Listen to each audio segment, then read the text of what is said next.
Server का पूछा था, सर्वर का मैंने एक बता दिया था, मालिक, लेकिन और इसके विस्तृत अर्थ जान लीजिए। सर्वर के कई अर्थ हैं, जैसे प्रधान, प्रधान, मुख्य, मुखिया, सरदार, श्रेष्ठ वगैरह, सर्वर। अच्छा साहब, इसके अलावा इब्न बतूता किसी ने पूछा था, इब्न बतूता, बतूता का अर्थ पूछा था। इब्न का मतलब तो होता है पुत्र, सन, और बतूता का मतलब होता है बतख का बच्चा, अगर शाब्दिक अर्थ पूछें, बतख का बच्चा यानी डकलिंग। जरीना किसी ने पूछा था, जरीना जर से बना, जर का मतलब मान लो जर धन दौलत भी होता है लेकिन गोल्ड भी होता है, तो जरीना का मतलब है सुनहरा, गोल्डन, ठीक है, जरीना। अहुर मजदा के बारे में किसी ने पूछा था। अहुर मजदा पर्शियन जो लोग हैं वो उसकी इबादत करते हैं अहुर मजदा की, और उसको गॉड के जैसा मानते हैं।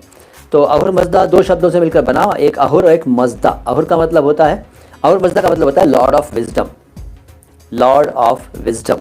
अहुर अलग है, मजदा अलग है, दोनों शब्दों को मिला के जब बन गया लॉर्ड ऑफ विजडम। अच्छा साहब, रंगरूट किसी ने पूछा था, तो भैया मैंने कल भी कहा था कि रंगरूट जो है वो पुलिस और सेना में शब्द चलता है, टर्म चलता है। तो जो लोग नए भर्ती होते हैं सेना और पुलिस में, उनको रंगरूट कहा जाता है।